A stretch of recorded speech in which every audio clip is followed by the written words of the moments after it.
Good evening mga kahuligan collects. Nagbabalik nga pala at may nag-request lang sa atin na bakit hindi na daw ako nagva-vlog. Sabi ko kasi hindi na tayo nakafocus sa motorcycle, so kaya hindi na tayo nakapaggawa ng content about that. So ang sinabi ko sa kanya is more on collections na yung pinapakita natin. Kaya nagsabi siya na if ever pwede ko bang ipakita yung collection ko. Well, ngayon hindi tayo papakita ng mga collection natin sa toys. Pero itutour ko kayo dito sa man cave natin.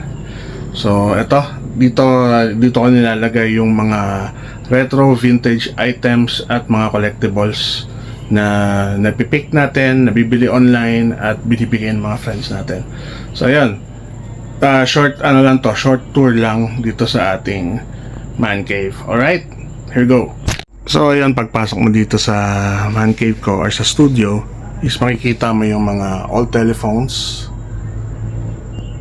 Ayan, caller ID, mga plancha, etc. Sirang vinyl player, lamps. Tapos dito tayo sa audio section, which is yung mga radio, recorders, AM, FM radio, cassette players. Ayan, I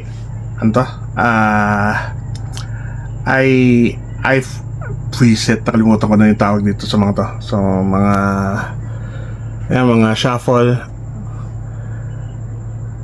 Tapos yan yung Alexa ko dati. Ito, sobrang rare na makakita na to, 8-track, diba? Tapos dito naman yung mga vinyl collection ko. Hindi ganun kadami, so bago't luma nandyan lahat.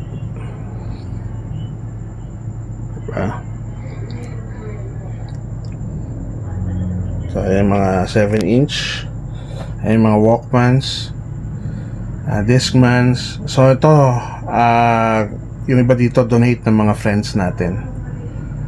Ayan.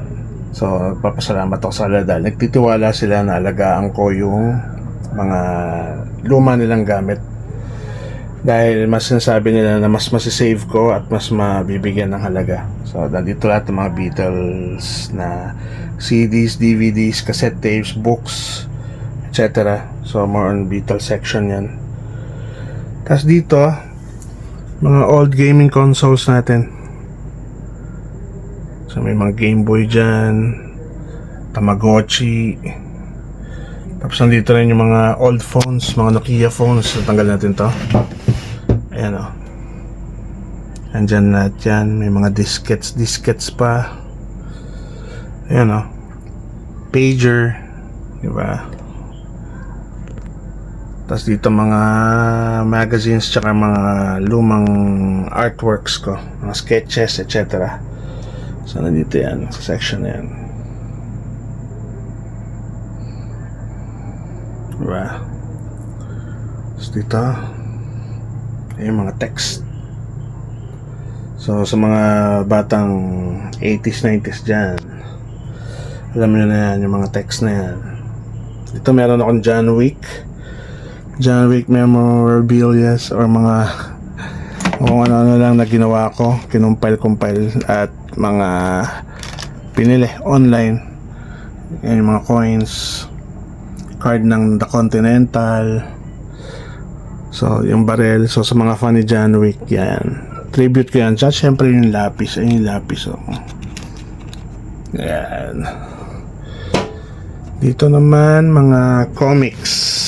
Ito sa ilalim. So tatanggalin ko ulit to. Old comic books, fanzines sa underground scene. So nandyan lahat. Kinokolekta ko yan. Hindi ko walang tapon sa mga gamit sa akin. Ayan, mga vintage toys. Teka, ilawan natin yan.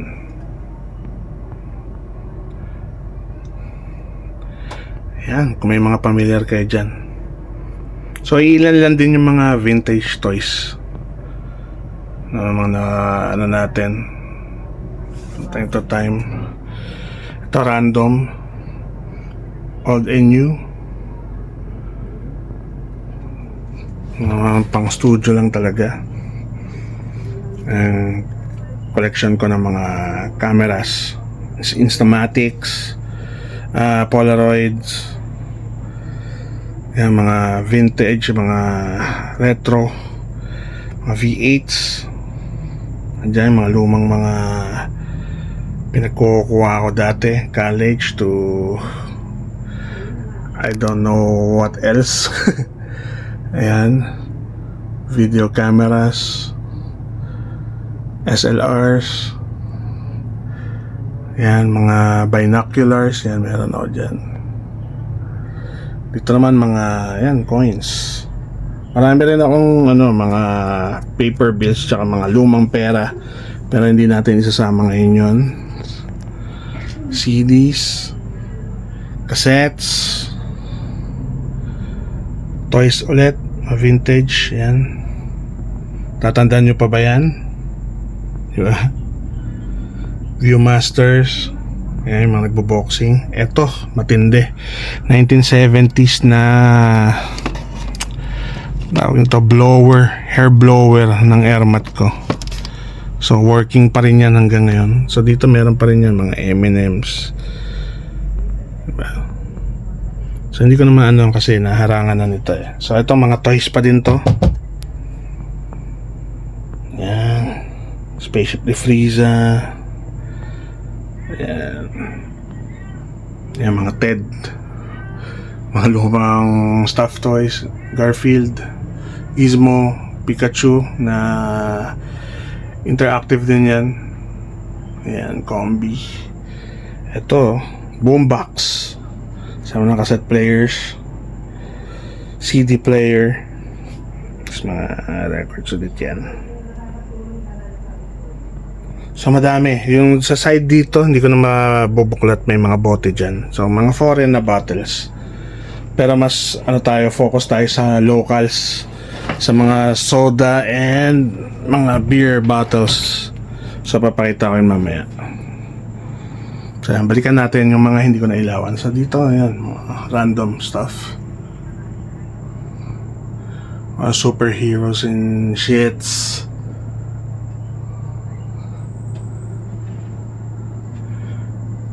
Yan, pakita ko yung mga hindi naiilawan kanina.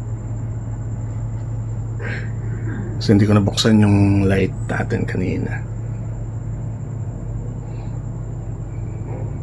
Yan para mas ma-appreciate nyo.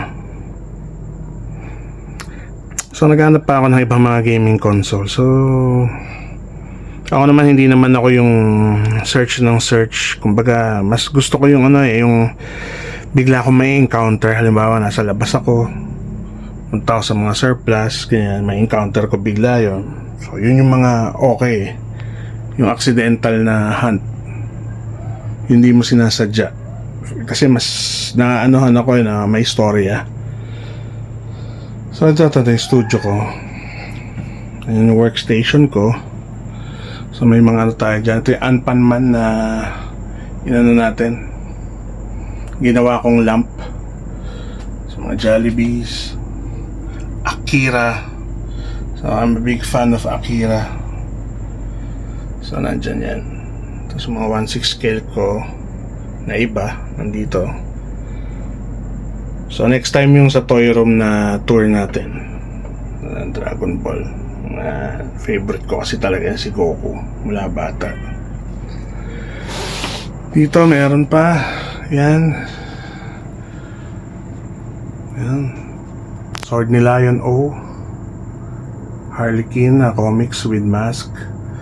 Ito mga local graphic novels yan. Support tayo lagi dyan. Ito yung ginawa kong time bomb. Yan, orasan ko yan.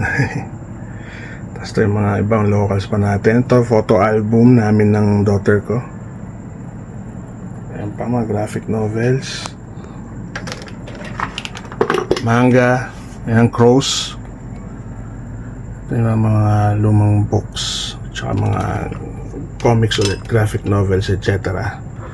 Dito naman sa glass cab, ito mga mga assemblage na artwork. So mga gawa yan sa mga mga found objects, mga bottles, soda bottles, etc. etc.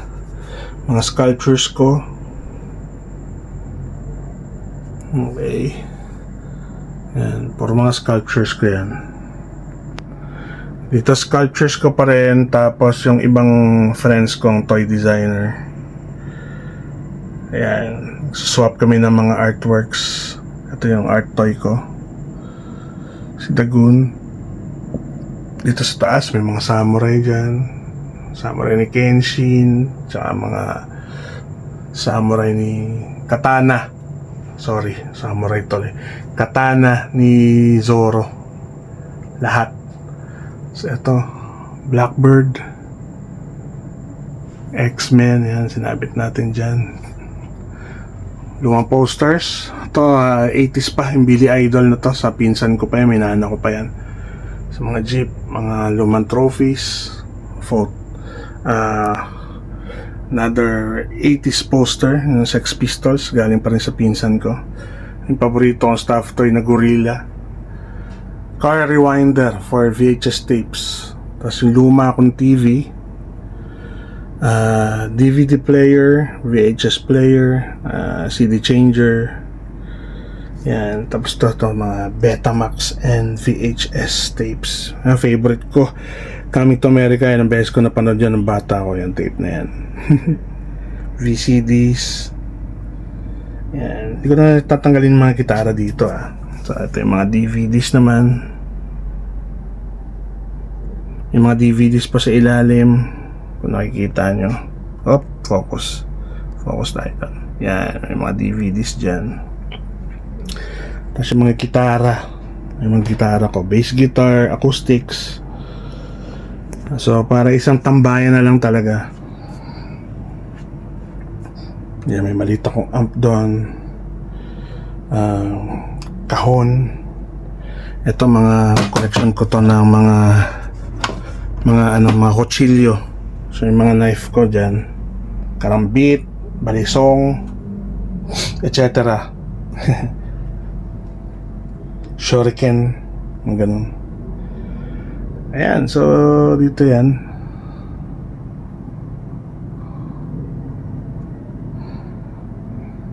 Alright, pakita ko lang yung view aming studio. Pag malayo, yan.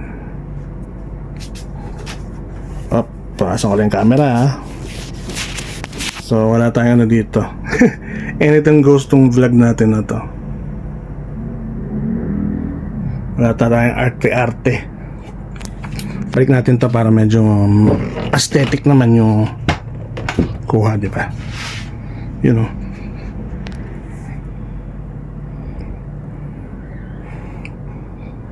Alright, maliit lang yung man cave ko, pero alam nyo yan. Make sure na maayos yung pagkaka-arrange ko kahit papano, lalo na pagdating sa mga gamit. Medyo OC kasi tayo pagdating dyan. So ayan.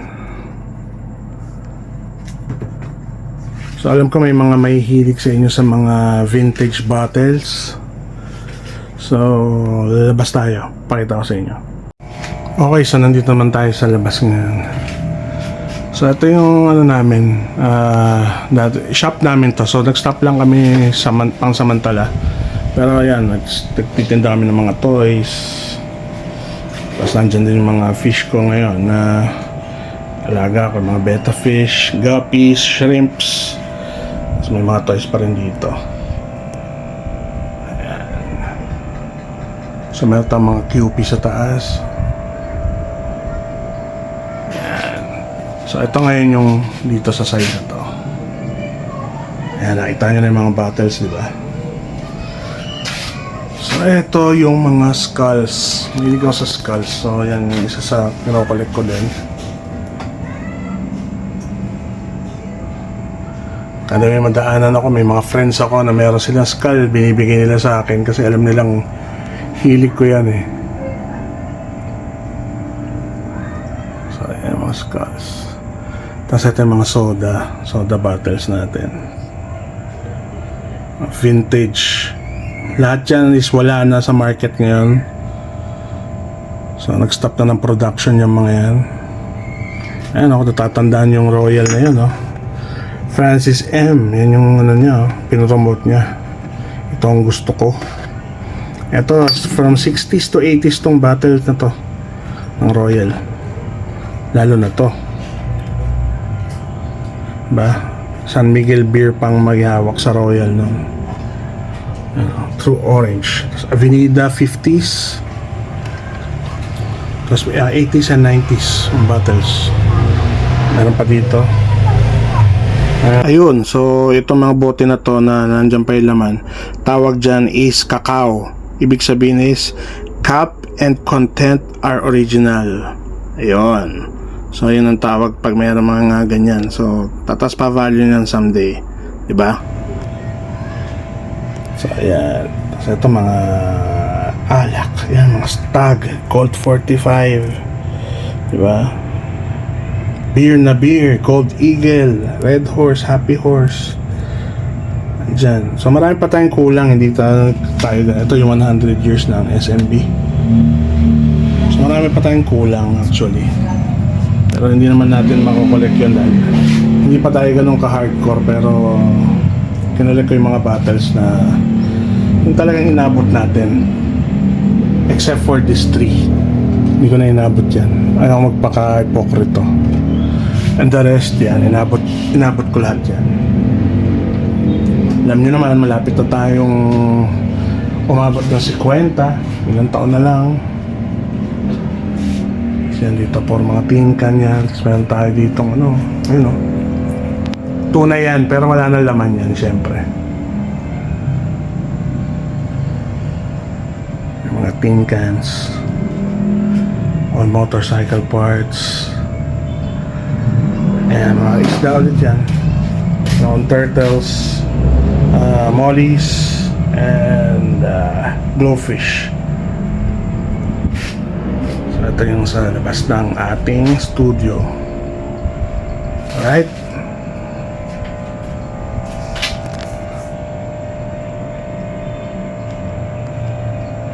Alright. So yun mga ka-hooligan pickers, sana nagustuhan nyo yung quick tour natin dito sa studio. Ayan. Studio, man cave, whatever. Basta dito lahat yan.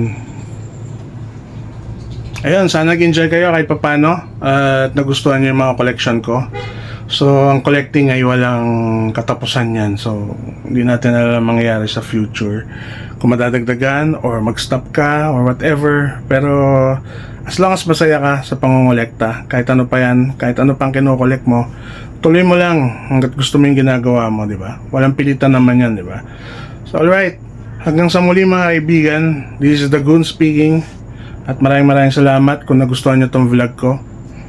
Like, share, or comment, diba? And hit the notification bell if you want to see my upcoming vlogs or diba, kung ano maisip kong i-content. So, yun lang. Maraming salamat. This is the Goon, and I'm fucking out.